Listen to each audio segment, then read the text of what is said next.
All right, so Joyce, we've heard from some of the residents in those parts of the country speaking to our reporters and correspondents. I think one of the biggest issues also coming out from this election is the issue of voter turnout.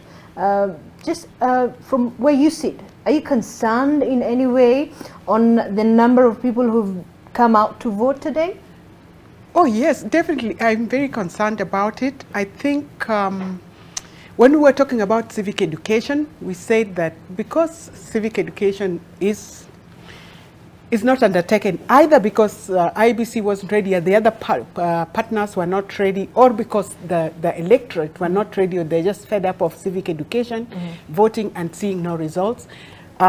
We were concerned about voter turnout. In fact, we dared to say that this election may be decided by people who don't vote, because if we have 12 million voting either party and then 10 million not voting, it means the 10 million actually decided who is going to win, because they have not, by virtue of not voting. And that's not a situation that we want. That's not democracy.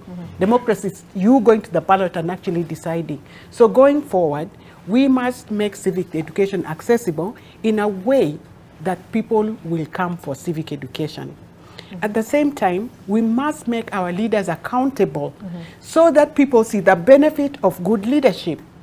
Many people are not going to vote, maybe ostensibly, and those who talk to the youth report that many youth don't vote because they don't see the outcome of the voting. They don't link voting with any benefit. So if you don't link it with any benefit, what you're going to do is to do something else which you see benefit from. So our leadership ought to accrue some benefit to the people so that people want to get better and better. So we have to address the apathy. We have to address the reason why there is voter apathy and not necessarily blame the voters. We must link voting with services, for example. We must link voting with the reason why we vote. Right now, there is that disconnect. So I think it is high time that we link voting with the reason that we vote and carry out proper civic education. And if necessary, there are some countries where you're compelled to vote.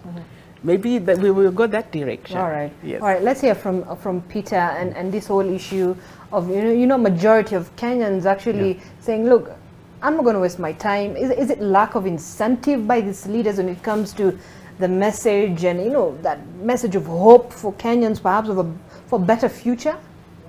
Yeah, I think the first thing I would like to say is for those who have not voted, please get out of your house and go and vote. It is a responsibility, it is a right. And I think the issue of civic education is a challenge this time around in terms of the 2022 general elections. But there's another issue that we also need to look at. If you've been in this country in the last 6 months, and you're watching NTV or any other TV or listening to radio at 7 o'clock and 9 o'clock news, you would think that the turnout would be 95%. I mean, the numbers by the size of the multitudes at the main rallies. But there's something that I think the media in Kenya have not been focusing on. The fact that other candidates have not been able to mobilize people to their meetings. Actually, the MPs, the MCAs, the senators, the governors have not been mobilizing for meetings. People don't come to their meetings. People have been going to the presidential candidates' meetings in large numbers. And so why do you think there's that disparity? I think it's what Joyce is raising. The disconnect between participating in a democratic process and the dividends that emerge from there. I think there's a challenge there, but also there's another challenge.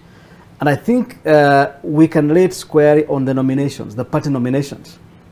This time around, citizens did not participate fully in deciding who appears on the party ticket. It is the party leaders who decided, in most cases across the country.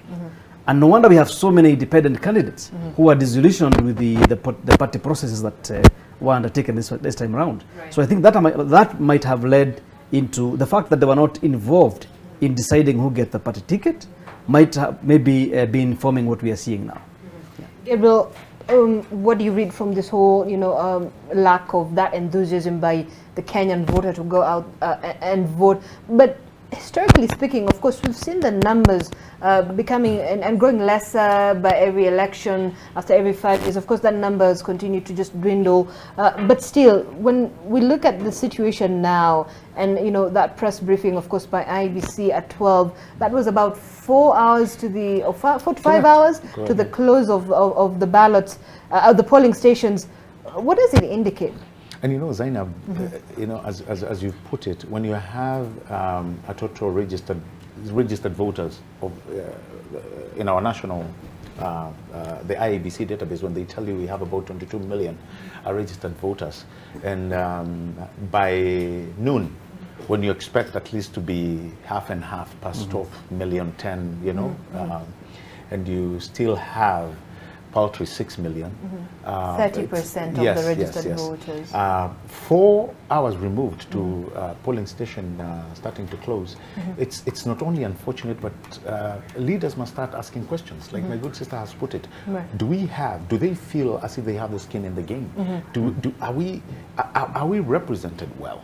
Or is it a case of where you just, you know, throw your hands and say nothing will change? And I think if we start going towards that direction, I think we'll lose it. Because me and you require services. We need to elect leaders who we know will do.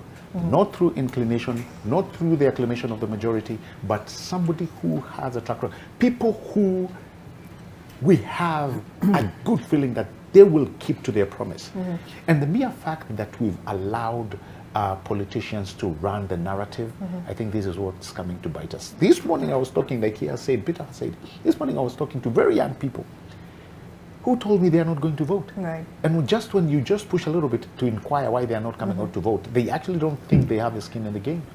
They're like, for what? Is it also perhaps the reason why we've also, you know, over the past couple of weeks, we have really focused on that undecided constituency? And that has been a huge issue in this election. And again, Zainab, for the longest, we've never had such a big number of undecided voters. And most of the time you think, or you feel, why would you have people that are not decided? What are you waiting for? Because when people, when you have leaders who have actually come out and they've laid down their manifesto, you must buy into one, so to speak.